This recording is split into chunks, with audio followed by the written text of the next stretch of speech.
ਸਤਿ ਸ਼੍ਰੀ ਅਕਾਲ। ਚੜ੍ਹਦੀ ਕਲਾ ਟਾਈਮ ਟੀਵੀ ਨਿਊਜ਼ ਦੇਖ ਰਹੇ ਦੇਸ਼ ਵਿਦੇਸ਼ ਦੇ ਦਰਸ਼ਕਾਂ ਦਾ ਸਵਾਗਤ ਹੈ। ਪ੍ਰੋਗਰਾਮ ਪੰਜਾਬ ਹਰਿਆਣਾ ਗੈਲ ਵਿੱਚ ਮੈਂ ਅਨਿਲ ਕਮਲ ਰੋਜ਼ਾਨਾ ਦੀ ਤਰ੍ਹਾਂ मेरे नाल ने सतीश कुमार सीकरी जी। सब तो पहला स्वागत करना सतीश जी। राम राम। राम राम नील कमल जी, कैसे हो? बहुत बढ़िया। ठीक ठाक है? बिल्कुल ठीक ठाक। अच्छा न्यू बताओ, मार्च का तो महीना चल रहा और मार्च के महीने में जो है आजकल वैसे तो हमने बात नहीं करनी चाहिए क्योंकि हम शराब को कभी प्रमोट नहीं करते, लेकिन हम बात कर रहे हैं शराब की पॉलिसी की, तो बात करनी पड़ेगी। मार्च के महीने में जो पॉलिसी है वो चेंज करें सरकार, क्योंकि ठेके चेंज हुए हैं, ठेकेदार भी चेंज हुआ है और सरकार की कोशिश यार हुआ है भी हमारे पास ज़्यादा से ज़्यादा पीस यहाँ और रेवेन्यू बढ़ा, पीसे घर में ज़्यादा आवेंगे तो कुछ और काम करा लेंगे, सड़क का काम कोई और काम हो जाएगा। तो आज जो है पंजाब सरकार ने जो वित्त मंत्री हैं हरपाल सिंह चीमा, उन्होंने प्रेस कॉन्फ्रेंस करी और प्रेस कॉन्फ्रेंस में ये सारी बातें बताई। एक आंकड़ा पेश कराया कांग्रेस के टाइम का कि कांग्रेस के टाइम में जो पॉलिसी थी पंजाब में उसमें जो है करोड़ों का नुकसान होया और वो नुकसान आगे जो अकालियों की सरकार आई उसमें भी नुकसान रहा।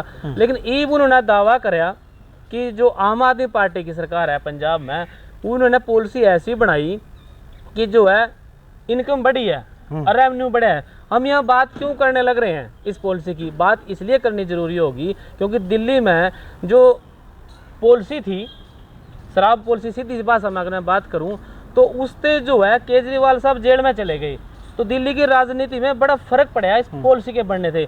और पंजाब वाले दावा कर रहे हैं कि हमारी पॉलिसी बहुत बढ़िया है, हमारा रेवेन्यू बढ़ने लग रहा है। कांग्रेस की सरकार पर, अकाली दल की सरकार पर उन्होंने बहुत सारे सवाल इस बात में उठाए। तो इस सब चीज़ों को आप किस तरह से देखते हो कि क्या ये देखो जी, दो चीज़ां हैगियां ने। जे गल करिए तो जड़ा मुख जड़े हैगे रिसोर्स जड़े ने सूबियां दे कोल वो दो ही ने। एक तो हैगा आ वैट जड़ा कि पेट्रोल डीजल ते लगदा, तो दूजा एक्साइज पॉलिसी। ਉਹਦੇ ਤੋਂ ਜਿੰਨਾ ਵੀ ਰੈਵਨਿਊ ਹੁੰਦਾ ਉਹ ਸਿੱਧਾ ਦਾ ਸਿੱਧਾ ਜਿਹੜਾ ਹੈਗਾ ਉਹ ਸੂਬਾ ਸਰਕਾਰ ਦੇ ਕੋਲ ਰਹਿੰਦਾ। ਰਹੀ ਗੱਲ ਮਾਰਚ ਮਹੀਨੇ ਦੀ, ਜੇ ਆਪਾਂ ਗੱਲ ਕਹੀਏ ਤਾਂ ਵੈਸੇ ਤਾਂ ਨਵਾਂ ਸਾਲ ਆਪਾਂ ਜਨਵਰੀ ਤੋਂ ਬਾਅਦ ਮਨਾਉਂਦੇ ਆ, ਪਰ ਜੇ ਆਪਾਂ ਵਿੱਤੀ ਸਾਲ ਦੀ ਗੱਲ ਕਰੀਏ ਤਾਂ ਵਿੱਤੀ ਸਾਲ ਜਿਹੜਾ ਹੈ ਉਹ 1 ਅਪ੍ਰੈਲ ਤੋਂ ਸ਼ੁਰੂ ਹੁੰਦਾ। ਤੇ 1 ਅਪ੍ਰੈਲ ਤੋਂ ਜੇ ਸਾਲ ਸ਼ੁਰੂ ਹੋਵੇਗਾ ਤਾਂ ਉਸ ਤੋਂ ਪਹਿਲਾਂ ਜਿਹੜੀਆਂ ਨੇ ਉਹ ਪਾਲਿਸੀਆਂ ਬਣਾਈਆਂ ਜਾਂਦੀਆਂ ਨੇ ਕਿ ਆਖਰ ਟੀਚੇ ਨਿਰਧਾਰਿਤ ਕੀਤੇ ਜਾਂਦੇ ਨੇ 1 ਸਾਲ ਦੇ ਵਿੱਚ ਕਿੰਨਾ ਕੁ ਜਿਹੜਾ ਹੈਗਾ ਆਪਾਂ ਕਿੱਥੋਂ ਕਿੰਨੇ ਜਿਹੜੇ ਹੈਗੇ ਨੇ ਰੈਵਨਿਊ ਲੈ ਸਕਦੇ ਹਾਂ।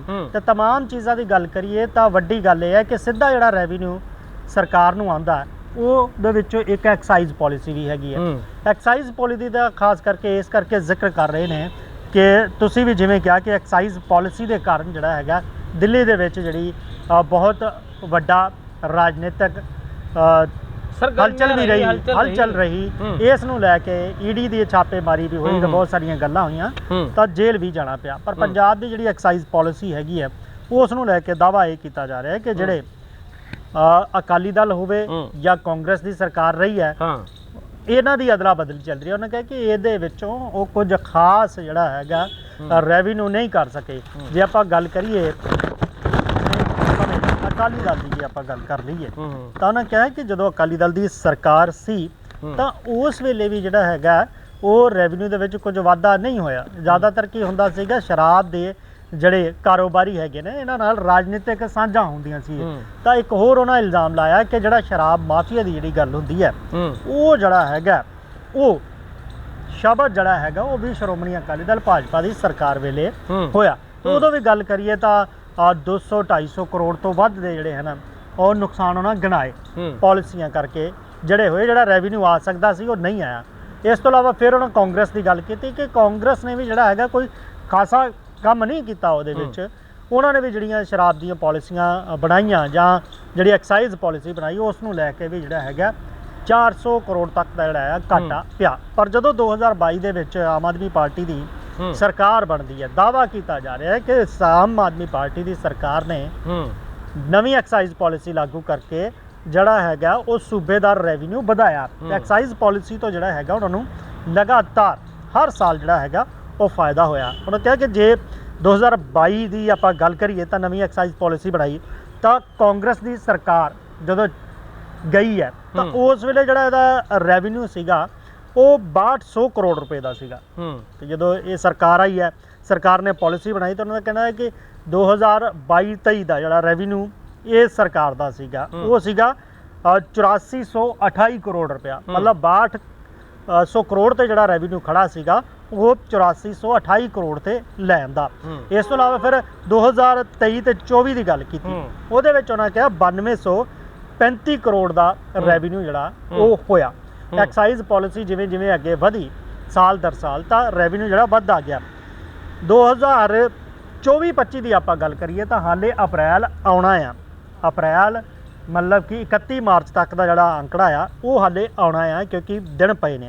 ਪਰ ਜੇ ਗੱਲ ਕਰੀਏ ਤਾਂ ਹੁਣ ਤੱਕ ਜਿਹੜਾ ਹੈਗਾ ਐਕਸਾਈਜ਼ ਪਾਲਿਸੀਜ਼ ਤੋਂ 10,200 ਕਰੋੜ ਰੁਪਇਆ ਜਿਹੜਾ ਉਹ ਸਰਕਾਰ ਨੂੰ ਫਾਇਦਾ ਹੋਇਆ। ਮਤਲਬ ਕਿ 2024-25 ਦੇ ਵਿੱਚ ਹੁਣ ਤੱਕ ਜਿਹੜੇ 5-7 ਦਿਨ ਹੋਰ ਰਹਿੰਦੇ ਨੇ, मतलब अगले वो मतलब बढ़ेगा। लेकिन नीलकमल जी इसमें हम बात क्या करेंगे, या तो चलो ना सारी गिनवाई है बात, हमने भी बात करी, हमने पहले इस बात को कहा है कि जो है आम आदमी पार्टी ने फायदे की बात करी, बिल्कुल पहली सरकारों से ज्यादा हमने फायदा कराया। लेकिन इसमें एक खास बात हो रही है, अगर आपने ध्यान कराया हो, जब मैं सुन रहा था इस बात को कि जिन वजह से, जिन लोगों की वजह से, या फिर वो जो माफिया शब्द यूज करेगा, जो शराब माफिया थे, है ना, जिसकी वजह से पंजाब के रेवेन्यू को नुकसान पहुंचा, उस पर कार्रवाई की बात भी हो रही थी कि एक लिस्ट हमने तैयार कर रखी और उस लिस्ट के अकॉर्डिंग उनकी चाहे प्रॉपर्टी सीज करनी हो, जमीन बिकवानी हो, सारा का सारा बेच कर जो है वो पंजाब सरकार के रेवेन्यू में ले आएंगे, खाते में जमा करवाएंगे। यह बात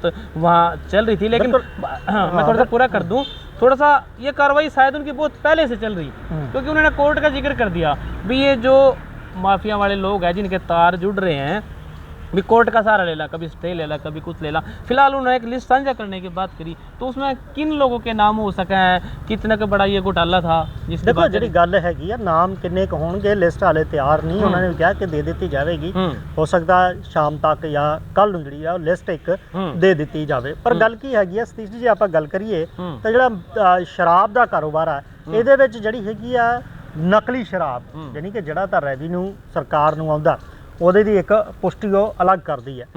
नकली शराब के कारण भी बहुत सारे लोगों दी मौतां हुई। नकली शराब की तो बात जो है लोकसभा में भी चली मेरे ख्याल में, वहाँ एक नेताजी ने, एमपी ने बात करी भाई नकली शराब से लोग जो है मर जाए, उसमें एथाइनल क्या डाले जावा, इसकी जो प्रक्रिया है वो भी मात्रा ज़्यादा कम हो जाए तो घर में देसी शराब काटने की परमिशन दी जाए, इस तरह की बात चल रही। तो शराब का तो मतलब ये है कि शराब की जो गूंज है वो वहाँ तक पहुँच रही। बिल्कुल बिल्कुल वही गल है ना कि उस पॉलिसी के दौरान जिहड़ियां कार्रवाइयां करनियां सीगियां उन्होंने नहीं कीतियां, तो उन्होंने दे कारण जिन्हां लोकां दे कारण जिहड़ा नुकसान होया तो उसकी हुण जिहड़ी है रिकवरी की जाएगी। आइडेंटिफाई किए जा रहे हैं, कुछ मामले चल रहे हैं, उन्होंने लैके जिस तरह हुण नशा तस्करां दे घरां ते कार्रवाइयां हो रही ने उस नूं लैके अगे की इस तरह की कार्रवाई हुंदी है या फिर किस तरह जिहड़ियां ने प्रॉपर्टियां अटैच कीतियां जाणगीआं, किवें रिकवरी की जाएगी, इस नूं लैके जिहड़ा हुण अगे आ वो प्लानिंग।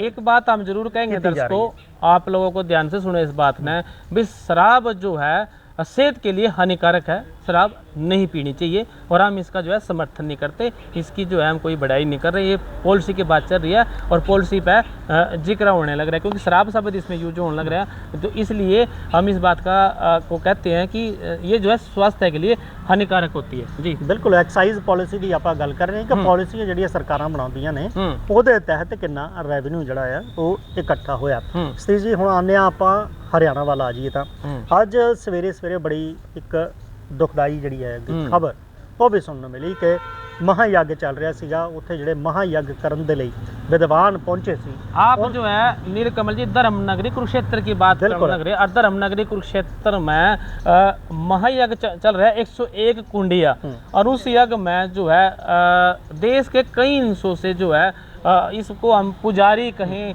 शास्त्री कहें या ब्राह्मण कहें, मतलब जो इस प्रक्रिया को पूरा करते हैं वो पुजारी भी हो सके, वो ब्राह्मण भी हो सके और वो शास्त्री भी हो सके, तो उनका वंशुर के साथ विवाद हो गया।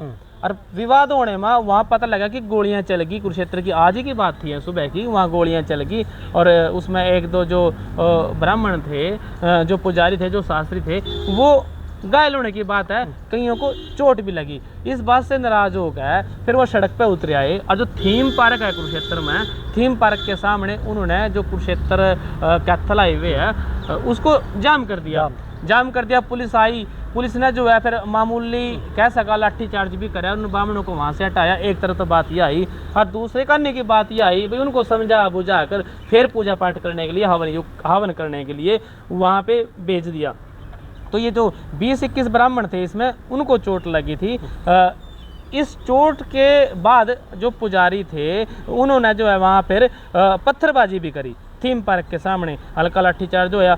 विवाद क्यों बढ़िया? भी विवाद को वहाँ बढ़िया बासी खाने को लेकर भी इन्होंने विरोध कराया भी हमारे को जो खाना दे जावा कई दिन से वो बासी है, वो ताज़ा नहीं है, चाहे वो नाश्ते की बात हो चाहे वो खाने की बात हो। और बाउंसरों के साथ इस बात पर लेकर उनकी वो होगी लड़ाई झगड़ा हो गया। क्योंकि आजकल आप देखो भाई शादी ब्याह में बाउंसर सारी जगह बाउंसर खड़े करके रखा, और जब किसी ने इन्हें लगा भी खाने की बात की तो वो फिर बोल नहीं देंगे। फिर बाउंसरों का काम हुआ सुरक्षा व्यवस्था को कायम रखना, तो उस दायरे से बाहर आ गए। फिर वो भाई ये तो आयोजकों ना देखना खाना खराब है तो ना शिकायत कर लेने दो, क्या बाउंसरों को शिकायत करने से भी रोकेंगे? इस बात का विरोध था, तो वहाँ झगड़ा हो गया बाउंसरों के साथ। एक बात और वहाँ बात के लगी पता कि वृंदावन से भी जो है ब्राह्मण आए हुए थे, और वह ब्राह्मण कह लो पुजारी कह लो, मैं ब्राह्मण शब्द यूज़ नहीं करता यहाँ पे, ये कोई भी हो सकते हैं उस क्रिया को करने वाले आदमी। तो वो जो है जो वृंदावन से आए थे वो भी दुखी थे इस खाने को लेकर, क्योंकि बासी खाना दिया जावा था। उन्होंने वो जो है छोड़ के वापसी को वहाँ चले गए वृंदावन, लेकिन यहाँ जो है इन्होंने विरोध किया तो इनके साथ झगड़ा हो गया इस बात को लेकर। अब भाई बासी खाना बासी नाश्ता इसको लेकर विवाद हो, भी खाने में थे बासी उस नाश्ते में से बदबू आ रही थी, इस बात को लेकर विवाद हो गया, शिकायत करने लगे तो रोड़ा पड़ गया। फिलहाल न्यू बताया जावा भाई वहाँ पे शांति है, और जो है शांति है, और जो 101 हवन कुंड की जो प्रक्रिया है वो जो है बदस्तूर जारी है, जैसे पहले चल रही थी ऐसे ही चलने लग रही। पुलिस ने मामले को शांत कर दिया। लेकिन एक बात हो रहा है इसमें, न्यू पता लगा भी लाठीचार्ज भी हो गया, सब कुछ हो गया, पुलिस ने समझाए भी हैं, जाम भी लग गया, पर फिलहाल किसी ने जो है शिकायत इसमें दी को नहीं। जो इसके आयोजक हैं स्वामी आचार्य स्वामी हैं जो, उन्होंने कहा भाई शरारती तत्वों का काम था, शरारती तत्वों ने ऐसा कर दिया, हम इसको खुद अपने लेवल पर भी इसकी जांच पड़ताल करने लग रहे हैं, और सारे मामले की जांच पड़ताल जो है वो करी जाएगी। पर पुलिस को शिकायत नहीं गई, लेकिन पुलिस का हस्तक्षेप जरूर रहा। बिल्कुल हस्तक्षेप रहा, क्योंकि ਜਿਹੜਾ ਦੱਸਿਆ ਜਾ ਰਿਹਾ ਵੀ ਗੋਲੀ ਚੱਲੀ ਹੈ ਤਾਂ ਉਸ ਨੂੰ ਲੈ ਕੇ ਜਿਹੜੀ ਸਥਿਤੀ ਜ਼ਰੂਰ ਤਣਾਅਪੂਰਨ ਬਣ ਸਕਦੀ, ਪਰ ਸਥਿਤੀ ਨੂੰ ਸੰਭਾਲਿਆ ਵੀ ਹੈਗਾ। ਪਰ ਜਿਹੜੀ ਚੀਜ਼ ਨਹੀਂ ਹੋਣੀ ਚਾਹੀਦੀ ਸੀ ਉਹ ਹੋਈ, ਇਹ ਗੱਲ ਦਾ ਦੁੱਖ ਜ਼ਰੂਰ ਹੈਗਾ। ਜੇਕਰ ਕੋਈ ਵਿਵਸਥਾ ਸੀ ਤਾਂ ਇਸ ਨੂੰ ਬੈਠ ਕੇ ਸੁਲਝਾਇਆ ਜਾ ਸਕਦਾ ਸੀਗਾ। ਉਹਦੇ ਵਿੱਚ ਬੋਲਣ ਵਾਲੀ ਜਾਂ ਇੱਕ ਦੂਸਰੇ ਨਾਲ ਧੱਕਾ ਮੁੱਕੀ ਜਾਂ ਇੱਥੋਂ ਤੱਕ ਗੱਲ ਪਹੁੰਚਣ ਹੀ ਨਾ ਦਿੱਤੀ ਜਾਂਦੀ ਤਾਂ ਬਹੁਤ ਵਧੀਆ ਹੁੰਦਾ। ਕਿਉਂਕਿ ਧਰਮ ਨਗਰੀ ਦੇ ਵਿੱਚ ਜਿੱਥੇ ਆਪਾਂ ਬਹਿ ਕੇ ਆਪਾਂ ਕਹਿੰਦੇ ਹਾਂ ਕਿ ਧਰਮ ਦਾ ਗਿਆਨ ਗੀਤਾ ਦਾ ਗਿਆਨ ਜੇ ਇਸ ਨਗਰੀ 'ਚੋਂ ਦਿੱਤਾ ਹੋਵੇ ਤਾਂ ਉੱਥੇ ਇਸ ਤਰ੍ਹਾਂ ਦੀ ਜਦੋਂ ਗੱਲ ਹੁੰਦੀ ਹੈ ਤਾਂ ਫਿਰ ਸੋਚਣਾ ਬਣਦਾ ਤਾਂ ਚਰਚਾ ਵੀ ਹੁੰਦੀ ਹੈ। ਸਤੀਸ਼ ਜੀ ਅਸੀਂ ਚਰਚਾ ਪਹਿਲਾਂ ਤਾਂ ਕਰ ਰਹੇ ਸੀਗੇ ਖਬਰ ਦੀ, ਤਾਂ ਹੁਣ ਜੇ ਆਪਾਂ ਆਈਏ ਤਾਂ ਸ਼ਰਮਸਾਰ ਕਰਦੀ ਇੱਕ ਖਬਰ ਆਈ ਹੈ, ਕਿਉਂਕਿ ਧੀ ਆਪਣੀ ਮਾਂ ਦੇ ਨਜ਼ਦੀਕ ਸਭ ਤੋਂ ਜ਼ਿਆਦਾ ਸੁਰੱਖਿਅਤ ਮੰਨੀ ਜਾਂਦੀ ਹੈ। ਜੇ ਕੋਈ ਆਪਣੇ ਬੱਚਿਆਂ ਤੇ ਭੀੜ ਪੈਂਦੀ ਹੈ ਜਾਂ ਕੋਈ ਵੀ ਗੱਲ ਹੁੰਦੀ ਹੈ ਦੁੱਖ ਆਉਂਦਾ ਤਾਂ ਉਹ ਸਭ ਤੋਂ ਪਹਿਲਾਂ ਅੱਗੇ ਖੜੀ ਹੁੰਦੀ ਹੈ। ਤਾਂ ਇੱਕ ਖਬਰ ਮੈਂ ਪੜ੍ਹ ਰਿਹਾ ਸੀ ਕਿ 3 ਸਾਲ ਦੀ ਮਾਸੂਮ ਬੱਚੀ ਦੇ ਨਾਲ ਰੇਪ ਹੁੰਦਾ, ਉਹ ਗਲਤ ਹਰਕਤਾਂ ਹੁੰਦੀਆਂ ਨੇ, ਪਰ ਉਹਦੇ ਵਿੱਚ ਉਹਦੀ ਮਾਂ ਖੁਦ ਨਾਲ ਸ਼ਾਮਿਲ ਸੀਗੀ। ਤਾਂ ਮਾਮਲਾ ਉਦੋਂ ਖੁੱਲ੍ਹਦਾ ਜਦੋਂ ਉਹਦਾ ਬਾਪ ਆਪਣੇ ਮੋਬਾਈਲ 'ਚ ਕੁਝ ਤਸਵੀਰਾਂ ਵੇਖਦਾ ਤਾਂ ਉਹ ਪੁਲਿਸ ਨੂੰ ਸ਼ਿਕਾਇਤ ਕਰਦਾ। ਹੁਣ ਜਿਹੜੇ ਨੇ ਉਹ ਦੋਨੋਂ ਪ੍ਰੇਮੀ ਤੇ ਲੜਕੀ ਦੀ ਜਿਹੜੀ ਮਾਸੂਮ ਦੀ ਮਾਂ ਹੈ वो पुलिस हिरासत 'ਚ है। किवें समाज किधर नूं जा रहा है? देखो नीलकमल जी, ये जो बात आपने कही बड़ी ही समाज के लिए बुरी खबर है, क्योंकि एक माँ जो शब्द है ना वो अपने आप में परिपूर्ण है, हम इस शब्द पर जो है कोई सवाल नहीं खड़े कर सकते। लेकिन यहाँ जो कलयुगी माँ भी हुए हैं, कलयुगी माँ हुआ जिस पर जो है ऐसा असर हो जाए गलत बातों का कि वो उनकी सोचने समझने की जो ताकत है वो ख़राब हो जाए। ये जो माँ है ये पंजाब के किसी क्षेत्र की बताया जाए मोहल्ले के आसपास की ये बात है कि इसका किसी आदमी के साथ गलत संबंध था, अवैध संबंध चल रहे थे। बच्ची ने 3 साल की बताया जावा, उन अवैध संबंधों में वो जो जिसके साथ उसकी माँ के संबंध थे वो घर में उसका आना जाना रहा करता होगा, तो उसने उस बच्ची के साथ दुष्कर्म कर दिया, ऐसी बात सामने आई। बताया जावा कि वो पुलिस वाला है, कोई पुलिस वाला है। अब अगर वो सच में पुलिस वाला है तो उसने कानून का ज्ञान था, सारी बातों का ज्ञान था, सामाजिक आदमी था। ये बच्ची 3 साल की और वो 18 साल 21 साल के बाद नौकरी मिला तो वो आदमी भी बड़ा होगा। तो कितना डिफरेंस है, कितनी माड़ी बात इसमें करी। फिलहाल जो है इसमें पुलिस ने मामला तो दर्ज कर लिया, जांच पड़ताल करने लग रहे। और जो है जो उसकी वर्दी के बाद अभी क्या ये वास्तव में पुलिस वाला था, ये कौन था, उसकी सारी की सारी जाँच होने लग रही। फिलहाल अगर समाज में ऐसी बातें सामने आवे हैं तो भाई भरोसा किस पे करें? माँ से ऊपर विश्वसनीय चीज कौन हो सके? अब ये माँ किस तरीके की माँ थी कि इसके साथ इसने जो है अपने प्रेमी के साथ बच्ची के साथ जो ऐसी घटना करवा दी। तो बहुत बुरी खबर है, दिल को दुखा देने वाली खबर है, रिश्तों को ताड़ देने वाली खबर है।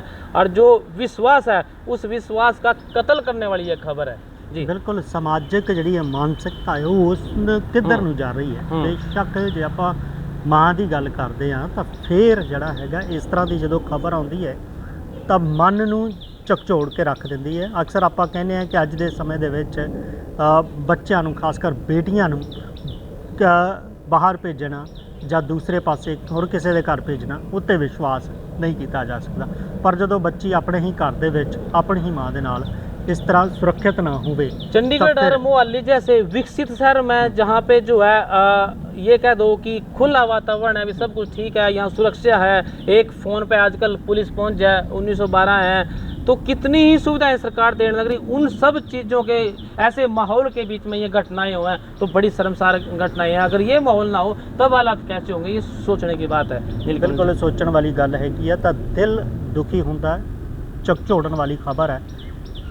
तो समाज जा किधर ਨੂੰ ਰਿਹਾ ਇਹ ਵੀ ਬਹੁਤ ਵੱਡਾ ਸਵਾਲ ਹੈ। ਸਤੀਸ਼ ਜੀ ਇਸ ਤੋਂ ਜੇ ਬਾਹਰ ਨਿਕਲੀਏ ਤਾਂ ਆਪਾਂ ਰਾਜਨੀਤੀ ਵੱਲ ਆਈਏ ਤਾਂ ਜਿਹੜਾ ਹੈਗਾ ਹਰਿਆਣਾ ਦੇ ਵਿੱਚ ਹੁਣ ਜਿਹੜੀਆਂ ਨੇ ਐਸੋਸੀਏਸ਼ਨਾਂ ਖੇਡਾਂ ਨੂੰ ਲੈ ਕੇ ਉਹ ਜਿਹੜੀਆਂ ਨੇ ਇਲੈਕਸ਼ਨ ਉਹਨਾਂ ਦੇ ਹੋ ਰਹੇ ਨੇ।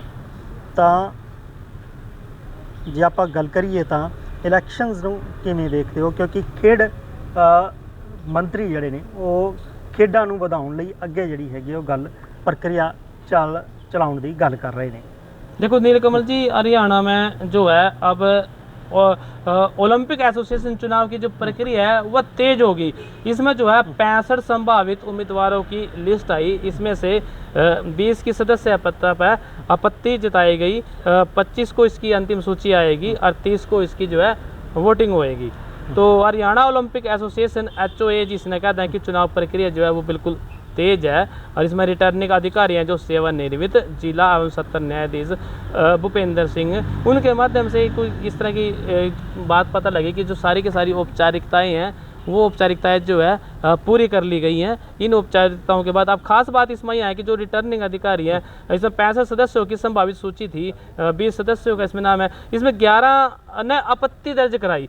जो जैसे कि इसमें सुनाई में जिला रजिस्ट्रार अधिकारी पंचकुला के पास जो पूरी हो चुकी है इस प्रक्रिया को पूरा होने के बाद एसोसिएशन की जो आगामी चुनाव प्रक्रिया है नामांकन दाखिल करने की है वो 30 मार्च को इसका मतदान होएगा।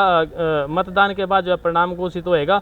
अब इसमें आपत्ति किसमें? इसमें हरियाणा आइस स्केटिंग एसोसिएशन है, हरियाणा जिम्नास्टिक एसोसिएशन है, हरियाणा घुड़सवारी खेल एसोसिएशन है, हरियाणा सेलिंग एसोसिएशन है। तो इन पर आपत्ति हुई क्योंकि इनकी वोट डलेंगी। अब किसकी वोट डलनी चाहिए किसकी नहीं डलनी चाहिए इस बात को लेकर आपत्ति है और वो जो है आपत्तियाँ दूर करेंगे, इनकी वोटें डलेंगी या ना डलेंगी, सारी की सारी प्रक्रिया पूरी करके तो हरियाणा में जो है ये सारे चुनाव पूरे होंगे। बिल्कुल ओलंपिक ਦੇ ਵਿੱਚ ਜੇ ਆਪਾਂ ਗੱਲ ਕਰੀਏ ਖੇਡਾਂ ਦੇ ਵਿੱਚ ਹਰਿਆਣਾ ਦਾ ਵੀ ਬਹੁਤ ਵੱਡਾ ਸਥਾਨ ਹੈ ਤੇ ਬਹੁਤ ਸਾਰੇ ਖਿਡਾਰੀ ਜਿਹੜੇ ਨੇ ਉਹ ओलंपिक 'ਚ ਮੈਡਲ ਲਿਆ ਕੇ ਦੇਸ਼ ਦਾ ਨਾਂ ਉੱਚਾ ਕਰ ਚੁੱਕੇ ਨੇ। ਤੇ ਅਜਿਹੇ ਦੇ ਵਿੱਚ ਜੇ ਆਪਾਂ ਗੱਲ ਕਰੀਏ ਤਾਂ ओलंपिक ਦੇ ਲਈ ਜਿਹੜੀ ਐਸੋਸੀਏਸ਼ਨਾਂ ਨੇ ਇਹਨਾਂ ਨੇ ਅੱਗੇ ਪ੍ਰਕਿਰਿਆ ਵੀ ਦੇਖਣੀ ਹੁੰਦੀ ਹੈ। ਤਾਂ ਇਸ ਦੇ ਵਿੱਚ ਇਲੈਕਸ਼ਨ ਦੇ ਜ਼ਰੀਏ ਹੀ ਜਿਹੜੀ ਹੈ ਉਹ ਚੋਣ ਹੁੰਦੀ ਹੈ ਤੇ ਇਸ ਚੋਣ ਪ੍ਰਕਿਰਿਆ ਨੂੰ ਲੈ ਕੇ ਹੁਣ ਤਿਆਰੀ ਜਿਹੜੀ ਹੈ ਉਹ ਅੱਗੇ ਹੋ ਗਈ ਹੈ। ਫਿਲਹਾਲ ਪ੍ਰੋਗਰਾਮ 'ਚ ਵੇਲਾ ਇਸ ਵੇਲੇ ਤੁਹਾਡੇ ਤੋਂ ਇਜਾਜ਼ਤ ਲੈਣ ਦਾ ਉਹ ਚੱਲਿਆ। फिर मिलेंगे इस प्रोग्राम के तब तक लिए मैनू सतीश कुमार सीख दिओ इजाजत। धन्यवाद। राम राम जी।